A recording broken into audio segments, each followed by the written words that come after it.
सभी ज्योतिष प्रेमियों को मेरा नमस्कार। आज हम लोग लग्न के बारे में बात करते हैं। लग्न की अपनी बड़ी महत्ता है।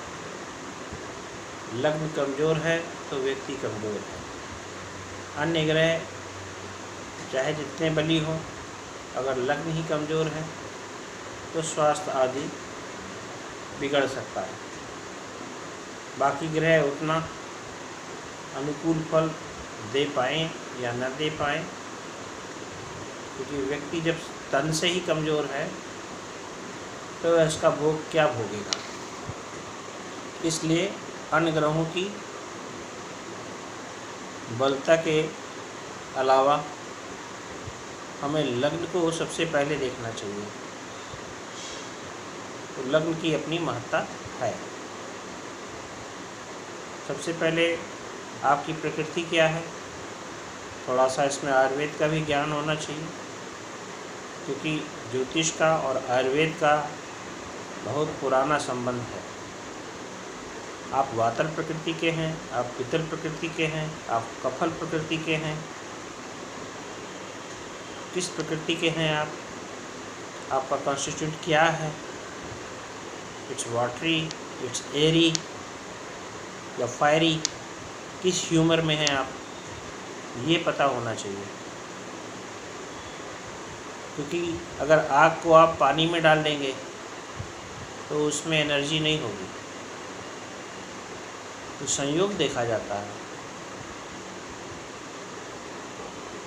न्यूमरोलॉजी में भी अगर आप 1 को सूर्य मान रहे हो, 9 को मंगल मान रहे हो, और कोई इवेंट आप पर्टिकुलर किसी डे में देख रहे हो और उसका इन टोटल जो है 2 आ रहा है, जो कि मून को सिग्निफाई करता है, जल तत्व है मून, तो वह अग्नि क्या किस काम की, वो फायर किस काम का।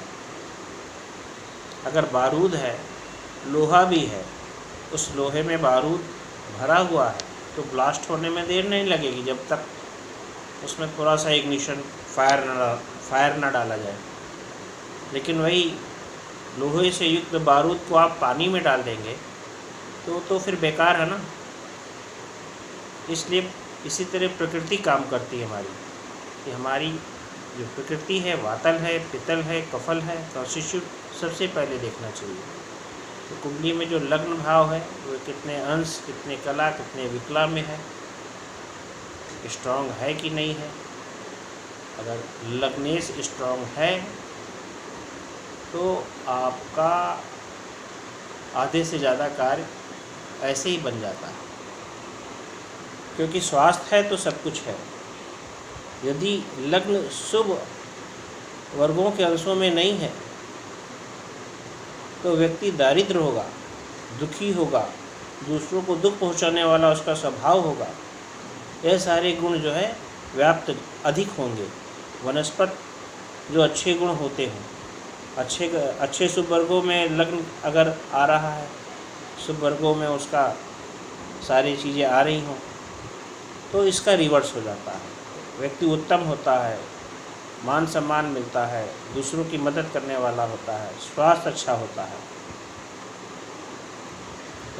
भाई लग्न के नवांश का स्वामी अगर स्ट्रॉन्ग है, मजबूत है,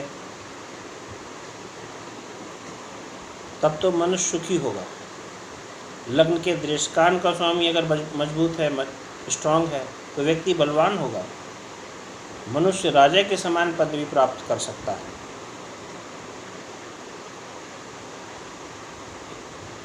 ऐरावतांश या देवलोकांश, जो लगभग ऐरावतांश देवलोकांश एक जैसे एक दूसरे के पूरक होते हों, तो उसमें राजाओं, गवर्नर आदि तक आप बनते हैं, प्रधानमंत्री तक बनते हैं। आप काफ़ी सौभाग्यशाली होते हैं, ऊंची पदवी प्राप्त करते हैं, राजाओं के समान वैभव होता है, सारे सुख प्राप्त होते हैं आपको।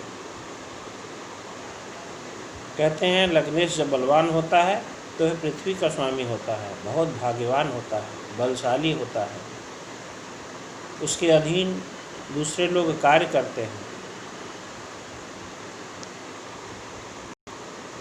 बहुत ऊंची पदवी प्राप्त करता है वह व्यक्ति जिसका लग्न मजबूत होता है, स्ट्रांग होता है। इसलिए ध्यान रखिए, क्रूर अंशों में अगर लग्न है, क्रूर वर्गों में ज़्यादा पॉइंट्स आ रहे हैं, तो इन सब गुणों में न्यूनता आ जाएगी। फिर आप यह देखते हैं कि महादशा भी चल रही है, गोचर भी सही चल रहा है, पूरा फल क्यों नहीं मिल रहा है, तो फलों में न्यूनता जरूर आ जाएगी। इसलिए लग्न की अपनी महत्ता है, उसका ध्यान रखना चाहिए। लग्न को केंद्र भी मानते हैं, लग्न को त्रिकोण भी मानते हैं। तो लग्न विशेषाधिकार लिए हुए है, लग्न को विशेष अधिकार प्राप्त है कि वह तय करता है। अलग अलग भावों से अलग अलग ग्रह लग्न पे क्या प्रभाव डालते हैं, ये तो बात की बात है, लेकिन स्वयं पहले लग्न के अंश शुभ वर्गों में है या दुष्ट वर्गों में है, इसको ध्यान से देख लेना चाहिए, फिर आगे बढ़ना चाहिए। जय श्री राधे कृष्ण।